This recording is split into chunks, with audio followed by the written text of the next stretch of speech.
ॐ चैतन्यं शाश्वतं शान्तं व्योमातीतनिरञ्जनं नादबिन्दुकलातीतं तस्मै श्री गुरुवे नमः।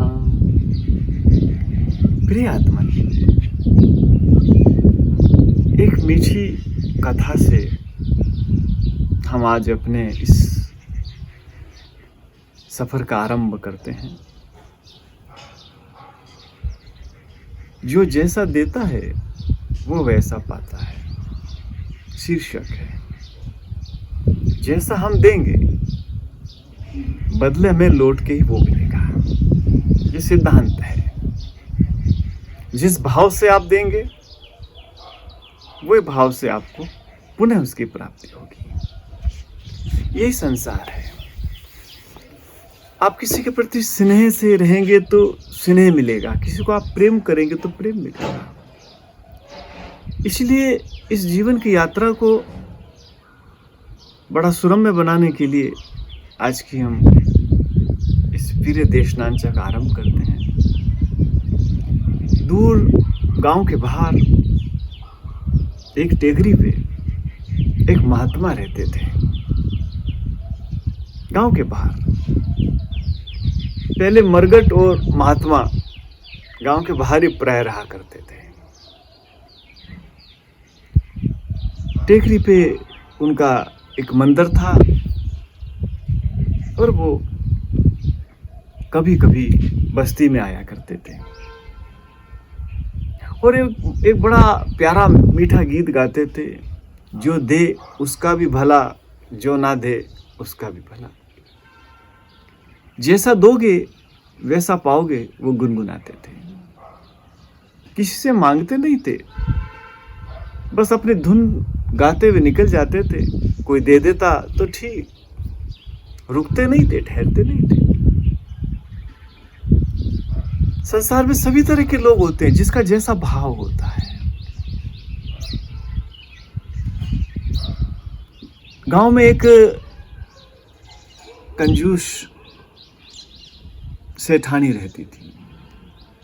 सेठानी का अर्थ होता है, सेठ का अर्थ होता है धन तो है, लेकिन असली सेठ वही है जो अपने धन का सदुपयोग करे।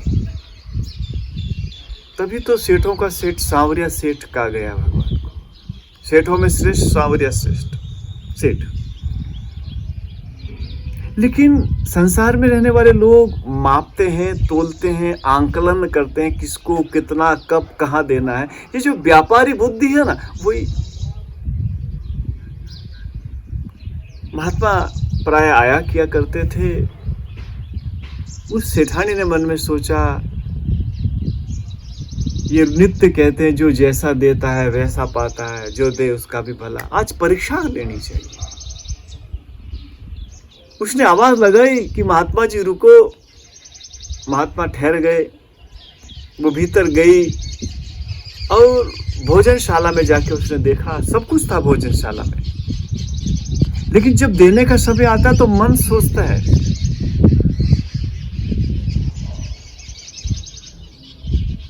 उसके अन्नपूर्णा में बहुत सारे खाद्यान्न पदार्थ भरे हुए थे, लेकिन उसने परीक्षण करने के भाव से 2 सूखी रोटी महात्मा जी की उस झोली में डाल दी।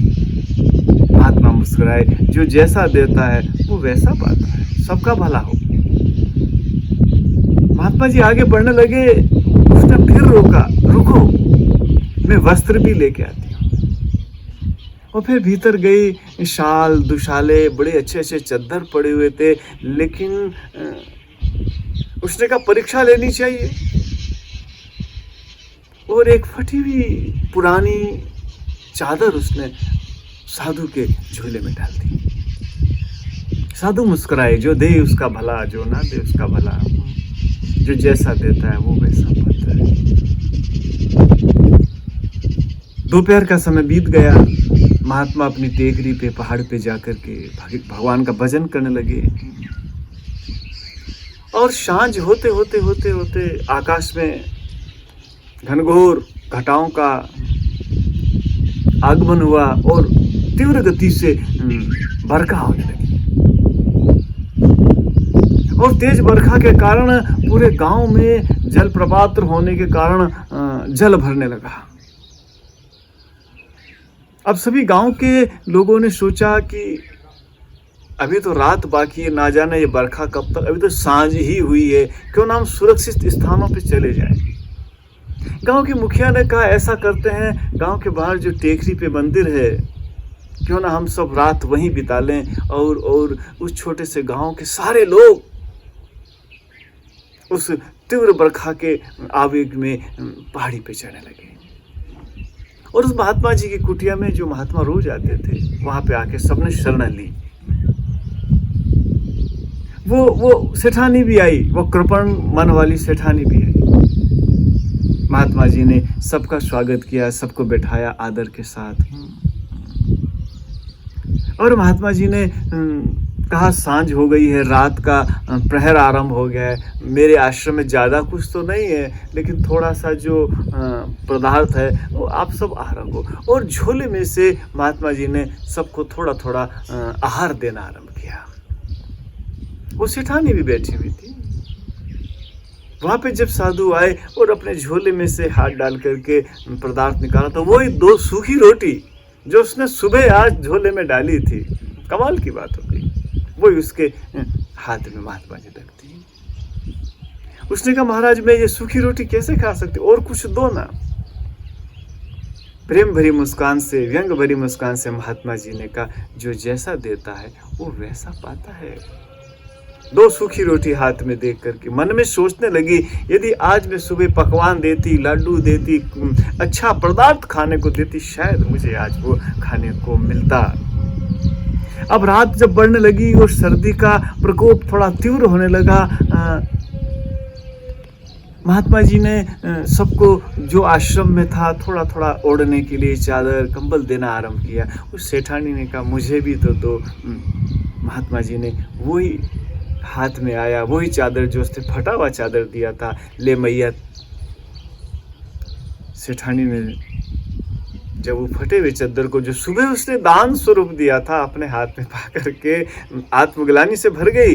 और परीक्षण तो दूर, उसकी परीक्षा हो गई। और परीक्षा के साथ साथ उसके मन में ये भाव आया, कितने सुंदर सुंदर शाल दुशाले चादर पड़े हुए थे, लेकिन यदि आज मैं वो देती तो मुझे बदले में वो ही मिलता। तो हालांकि ये कहानी ही है, कथा ही है, कहाँ तक इस कथा का सत्यापन है ये महत्वपूर्ण नहीं है, लेकिन महत्वपूर्ण ये है कि हम क्या देते हैं। कभी कभी हम सोचें, हम जब देने जाते हैं, जब हमारा भाव क्या होता है, हम आंकलन करते हैं, हम देखते हैं, सामने वाले को देख करके देते हैं। लेकिन ध्यान देना साथियों, कभी कभी ऐसा समय आता, विपत्ति ऐसी आ सकती है, इसलिए तुम जब भी दो, जिसको भी दो, ये भाव के साथ दो, तभी जीवन पे करुणा होगी। ना जाने ये जीवन का सफर, ये जीवन की गाड़ी, ये जीवन की नाव ना जाने कब कहाँ अटक जाए। इसलिए साथियों, जीवन में जोड़ते तो सब हैं, जीवन में इकट्ठा तो सब करते हैं, लेकिन इकट्ठा और जोड़ने की शोभा तब है जब हम बांटना सीखें। और बांटना भी ये नहीं कि हम घर का कचरा बांटते हैं, किसी के काम आए, किसी के उपयोग में आए, किसी जो पा करके वो उसके जीवन में उसका कीमत हो, ऐसी वस्तुओं को हमें दान करना चाहिए। और संसार में बहुत ऐसे लोग हैं जिनको आवश्यकता है। यदि हमारे पास ज़्यादा है तो हमें बांटना चाहिए, क्योंकि ये बांटने का भाव रहेगा तो ना जाने कब ईश्वर का अनुग्रह, दया, कृपा हम सब पे हो जाएगी। ईश्वर सब पे दया करें। अभी कोरोना काल चल रहा है और चारों तरफ बहुत भयावह स्थिति है, लोगों के पास जीवन यापन का साधन नहीं है। तो आज का दिया हुआ दान, आज का दिया हुई सेवा आपको बहुत सारा पुण्यदायिनी होगी। ऐसे कई परिवार हैं जिनके घर के दिए बुझ चुके हैं। आप उन वृद्ध लोगों की सेवा करें, उनको आप हाँ, और ऐसे कई लोग हैं जिनके माता पिता साथ छोड़ के चले गए। ऐसे छोटे छोटे बच्चे आज अनाथ हो गए।